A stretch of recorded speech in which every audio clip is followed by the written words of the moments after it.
Aloha to all of you, and thank you for joining me, Seashell Surf, for the king tides.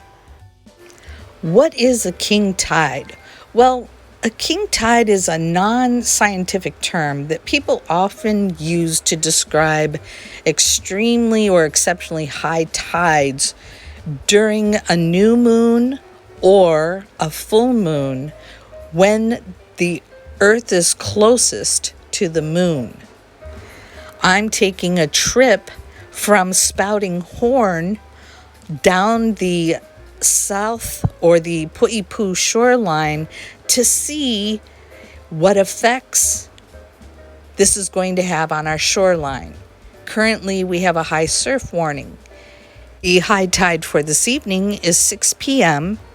and it could be up to 2 feet of tide water marks coming up, and sometimes you have some roads that are eroding because they are already so close to that coastline that the water will come up and over the road.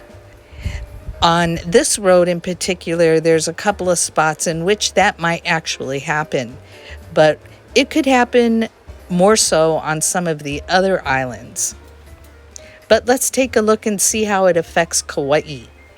We're at the Spouting Horn area, and these once undersea lava tubes used to spew hot magma, and now they fountain with ocean spray.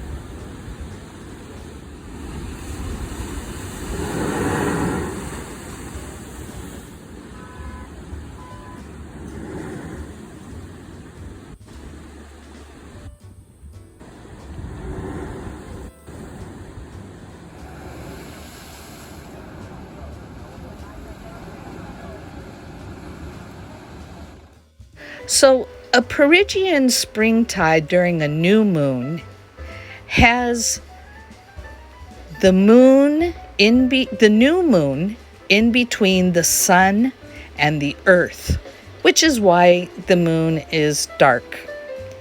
When it's a full moon, that means that the earth is between the sun and the moon. And this is when the gravitational pulls are the strongest, especially if there's some other celestial or astronomical phenomenon going on. This is why the full moon is bright. So you have this moon alignment with the sun during the full moon, and also a moon alignment during the new moon. It's just that the new moon looks dark. Of course, the sun and the moon both affect the gravitational pull of the earth. However, the moon is much more powerful than that of the sun. Here in Hawaii and throughout Polynesia, they were lunar calendar people like many ancient people were. And so this happens about every 29 and a half days. And this is an alignment of the sun, the moon, and the earth during these times. Now, the term used to describe the moon's closest point of approach to the earth is perigee. It's at this point that you're going to have the strongest gravitational pull from the moon. And then within 14 days, you're going to approach the apogee, which is just the opposite. It's the furthest point of approach to the Earth. And this is when the gravitational pull is at its weakest point. Let's hear the crowd's reactions.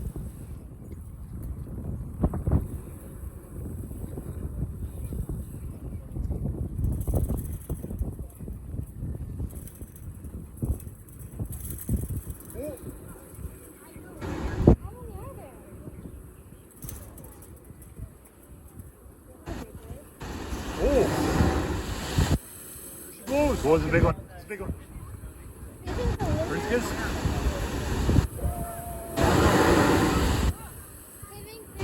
You missed it! Only 1 an hour.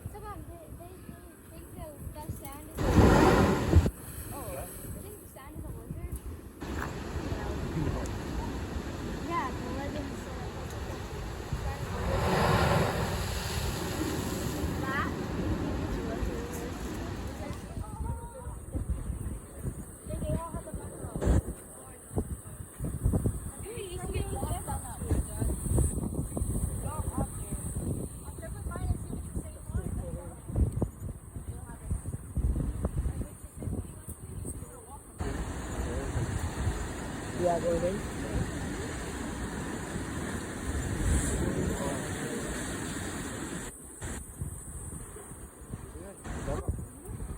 Maybe when we came, they didn't have this. It was open. That's why we went down.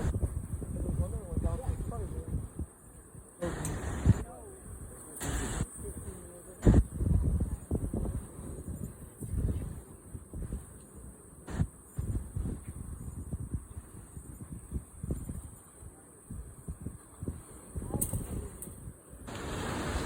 Now that typically happens between 6 to 8 times each year.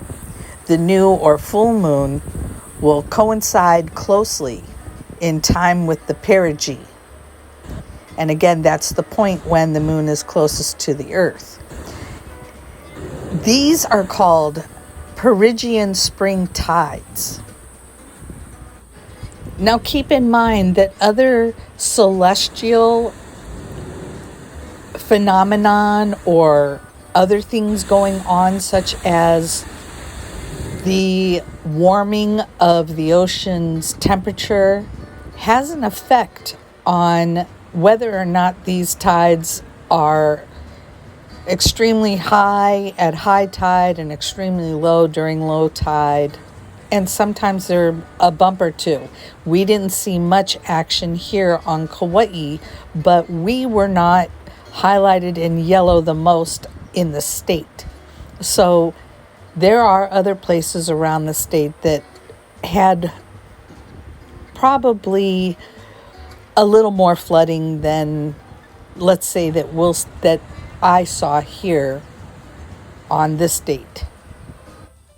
You'll notice this white piece of coral sticks out as it sits on this black rock.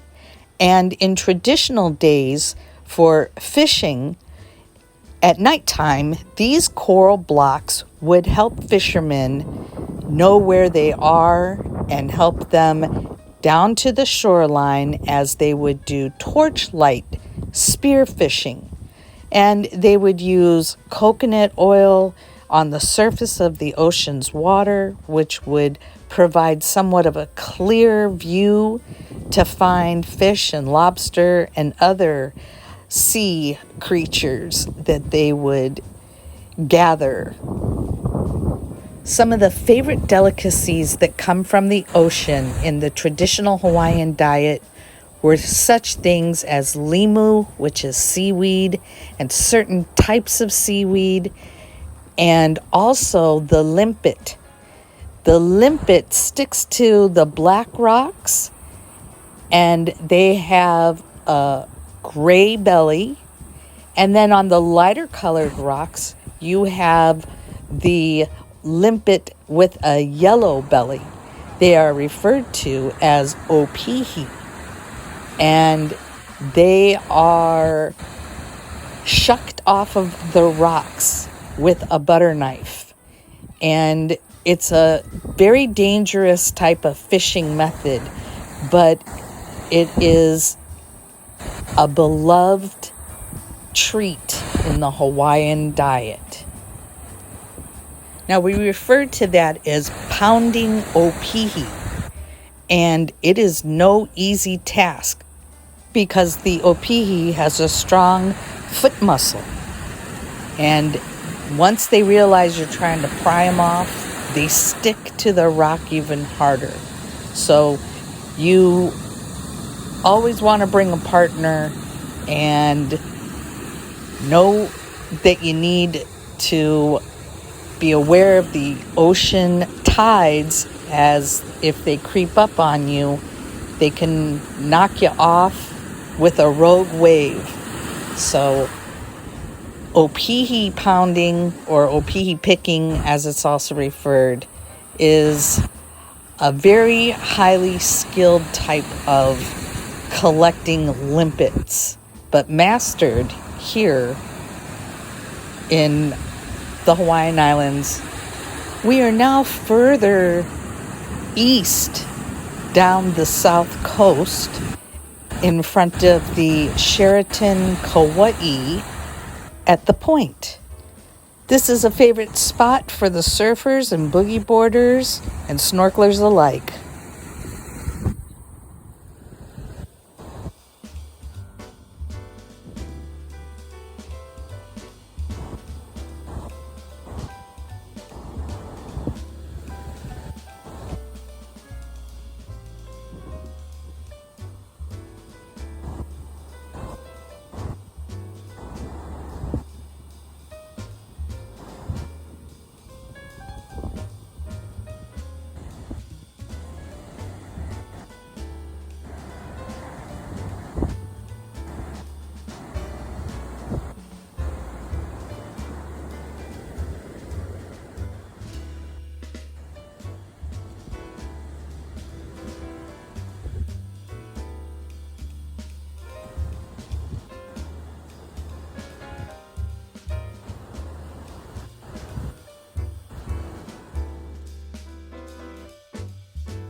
And as the sun sets down at the taproot of Lehua Islet, the rum room here at the Sheraton Kaua'I prepares for its evening torchlight luau.